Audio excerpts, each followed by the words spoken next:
এই হচ্ছে Madhabkunda eco park. আমরা এখন টিকিট কেটে এই পার্কের ভিতর ঢুকবো এবং যে ওয়াটারফল আছে সেটা দেখার চেষ্টা করব। আমাদের টিকিট কাটা শেষ, এখন ঢোকার পালা। আমরা ঢুকলাম এবং এই পথ ধরে 20 থেকে 25 মিনিট হাঁটলেই মাধবকুণ্ড ওয়াটারফলের মূল জায়গায় আমরা পৌঁছতে পারবো এবং আমরা এগিয়ে যাচ্ছি। অনেকেই তাদের জলপ্রপাত দর্শন শেষে ফিরে আসছে। আমরা আমাদের এই সুন্দর জার্নি শুরু করলাম এখান থেকে হেঁটে হেঁটে। ঝর্ণার কাছে যাওয়ার এই পথটির আমি পুরো ভিডিওটি করার চেষ্টা করছি, কারণ এর দুপাশের যে সবুজ প্রকৃতি আসলে মানুষের চোখে প্রশান্তি দেওয়ার জন্য যথেষ্ট। আমি তাই আমার ক্যামেরায় যতটুকু সম্ভব তোলার চেষ্টা করছি।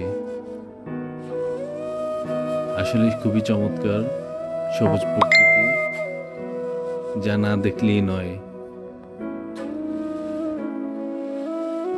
পুরো পথটিতেই চলার পথে কখনো কখনো ঢাল নিচে নামছে, আবার কখনো উপরে উঠছে। যদিও শার্প কোনো ঢাল না, তারপরেও উঠতে নামতে বেশ বেগ পেতে হচ্ছে এবং হাঁপিয়ে উঠছি আমরা। তারপরেও ছুটে চলেছি এই শুষ্ক মৌসুমে মাধবকুণ্ড ঝর্ণাকে তার রূপকে উদ্ঘাটন করার জন্য।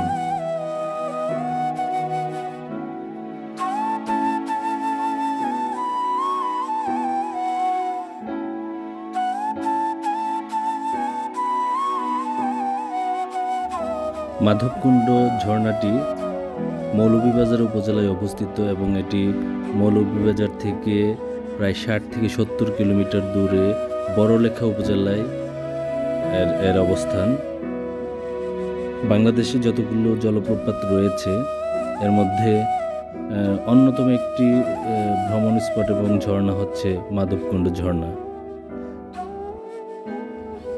মৌলভীবাজার সদর থেকে প্রায় 2 ঘন্টার রাস্তা হচ্ছে মাধবকুণ্ড। কেউ ইচ্ছে করলে সিএনজি অথবা গাড়ি ভাড়া করেও এখানে আসতে পারে। মূলত 10টার পরে এখানে লোকের সমাগম বেশি হয়, 10টার আগে অতটা থাকে না লোকজনের সংখ্যা। তাই 10টার থেকে শুরু করে বিকাল অবধি যে কোনো সময় যে কেউ এখানে আসতে পারে এবং ঝর্ণার আসল সৌন্দর্য উপভোগ করে যেতে পারে। আমরা যদিও এখন শুষ্ক মৌসুমে এসেছি, এখন ঝর্ণার পানির পরিমাণ কম। শীতকাল শেষ, বসন্তকাল এখন চলছে। মূলত রেইনি সিজন বা বৃষ্টির সিজনে এই জলপ্রপাতের পানি সবচেয়ে বেশি থাকে। 2017 সালে আমি এসেছিলাম, তখন আগস্ট মাস ছিল।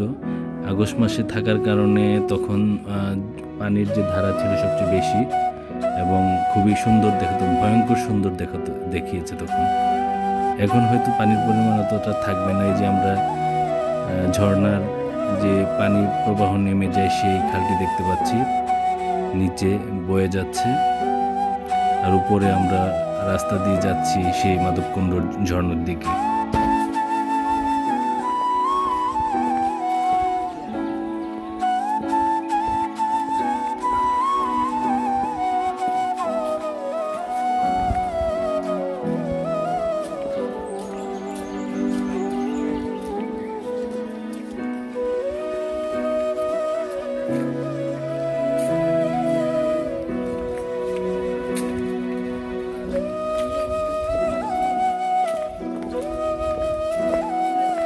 এখন কি সোজা নামতে হবে? মনে হয় কাছাকাছি না? এখন আমরা কাছাকাছি।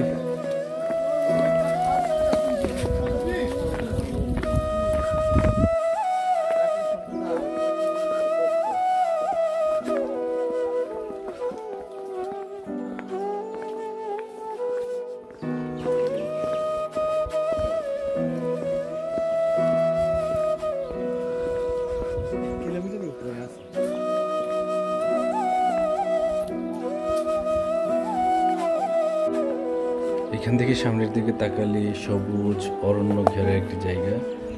এটা আসলে মাধবকুণ্ড ঝর্ণার পানিটা যে দিক দিয়ে নেমে যায় সেই খালের অংশটুকু উপর থেকে গাছের উপরিভাগ দেখা যাচ্ছে, খুবই সুন্দর।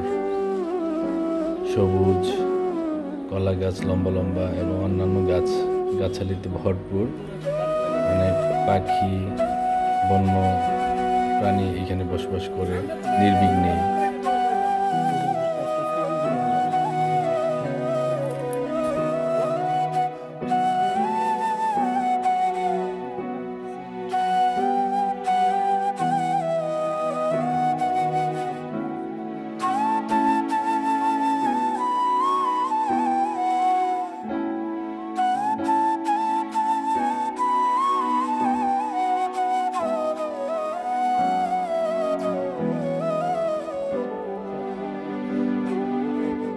রাস্তার পাশেই পর্যটকদের জন্য এই স্ন্যাক্স খাবারের ব্যবস্থা আছে। এখানে সিজন অনুযায়ী লোকাল ফলেরও পসরা থাকে এখানে।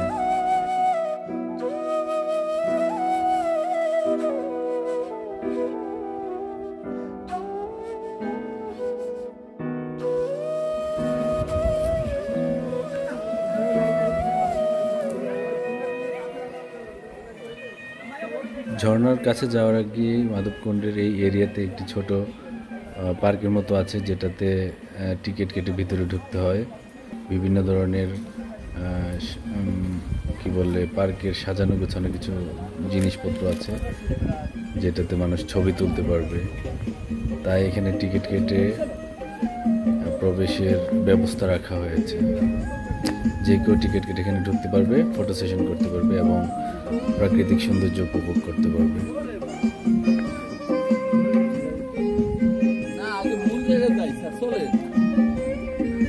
টিকিট লাগবে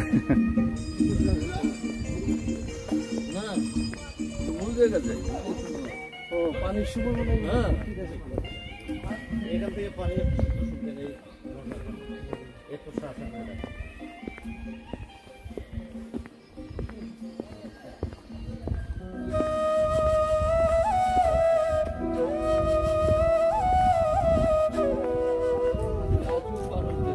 আমার সাথে আমার টিমমেটেরা আমাকে তাগাদা দিচ্ছে যে আমরা যেন প্রথমেই মূল অংশে যাই।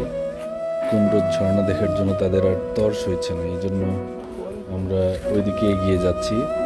আমাদের মূল গন্তব্য, মূল স্পট মাধবকুণ্ড ঝর্ণা দেখা।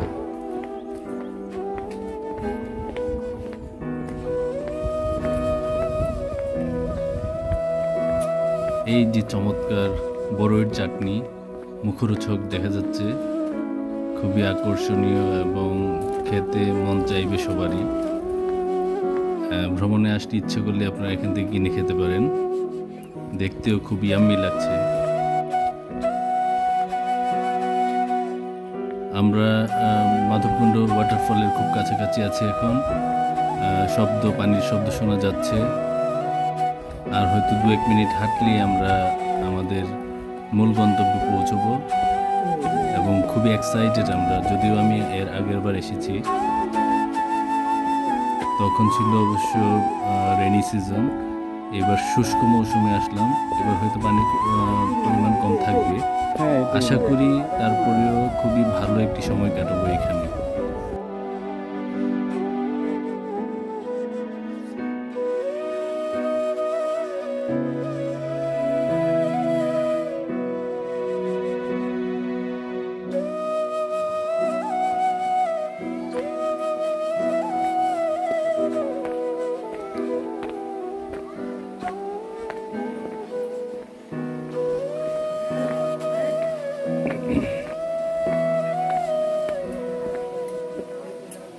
অবশেষে ঝর্ণার কাছে সিঁড়িতে চলে আসছি। এখান থেকে দৃশ্যমান হচ্ছে আমরা হাঁটি হাঁটি পায়ে নিচে নামছি। নিচ থেকে আমাদেরকে ওয়াটারফলটিকে একদম ক্লিয়ারলি দেখতে পাবো। এই হচ্ছে আমাদের মাধবকুণ্ড ঝর্ণা।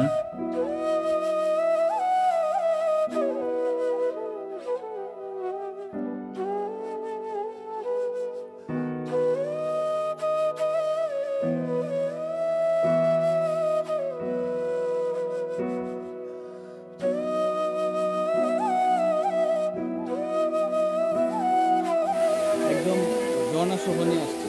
গুড।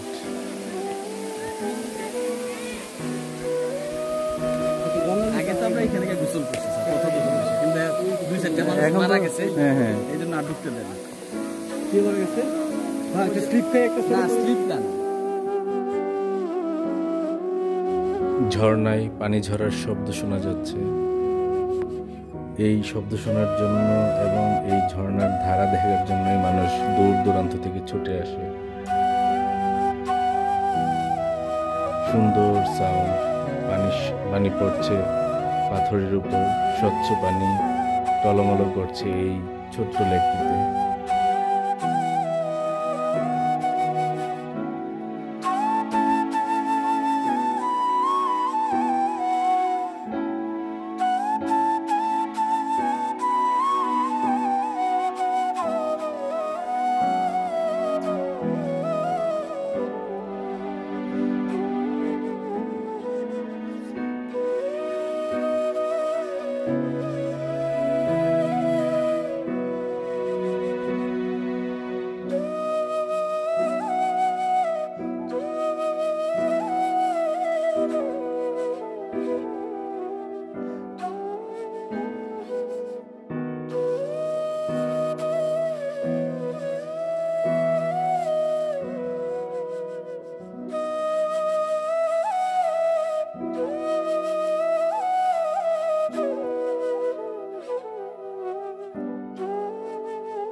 আর কতক্ষণ?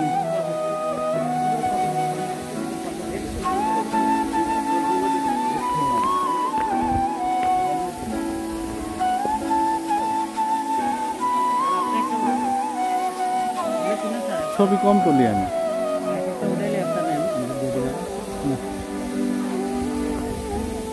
কত ছবি? কত কত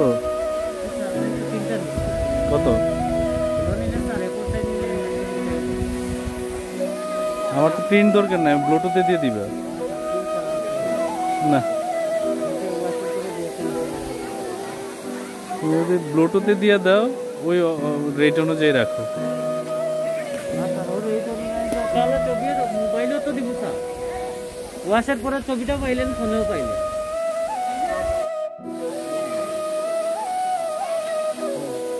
ভাইয়ের নাম কি? মিজানুর রহমান। মিজানুর রহমান, ভালো লাগলো। আপনি এখানে ভালো কাজে আছেন। মানুষের পিঠে পিঠে ওইখান থেকে দূরাইবেন, নাহলে সমস্যা। একজন মানুষ মারা গেলে এই স্পটের বদনাম হয়, তাই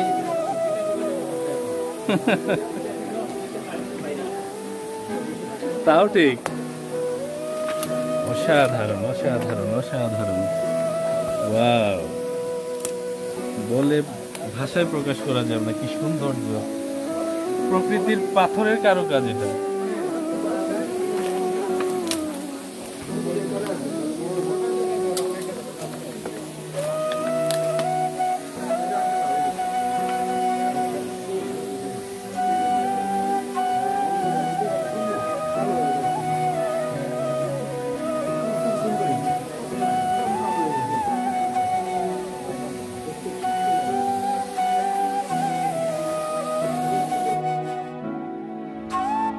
মাধবকুণ্ড ঝর্ণার কাছে এই গুহাটির অবস্থান। গুহা থেকে ঝর্ণা এবং বাইরের প্রকৃতিটাকে খুবই অদ্ভুত সুন্দর লাগে। উপরে ছাদ, নিচে ফ্লোর, মাঝখানে এই যে গুহা, খুবই সুন্দর এবং এটা বলার ভাষা নাই যে কী পরিমাণ সুন্দর লাগছে এখান থেকে।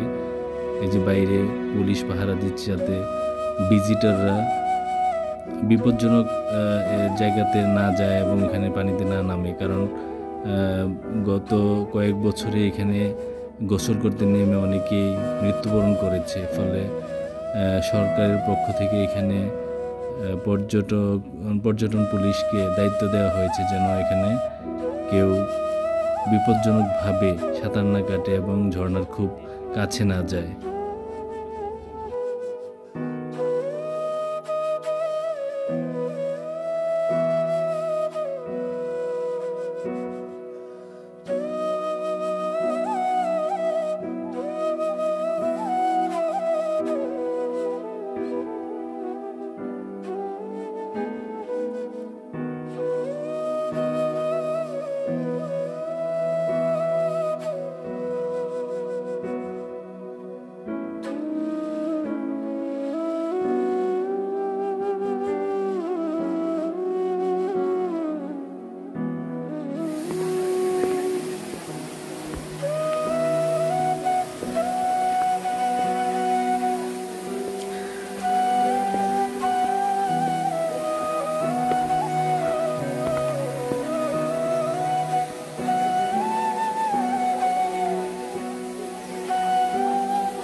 আমরা এখানে 1 ঘন্টার বেশি সময় কাটালাম এবং এখন বিদায়বেলায় দূর থেকে মাধবকুণ্ড ঝর্ণাটাকে এক ঝলক দেখে নিয়ে আমরা আমাদের মৌলভীবাজারের উদ্দেশ্যে যাত্রা শুরু করব। আবারও সেই পথ ধরে আমরা হেঁটে চলেছি মূল গেটের দিকে, সেখান থেকে আমরা আমাদের মৌলভীবাজার যাত্রা শুরু করব।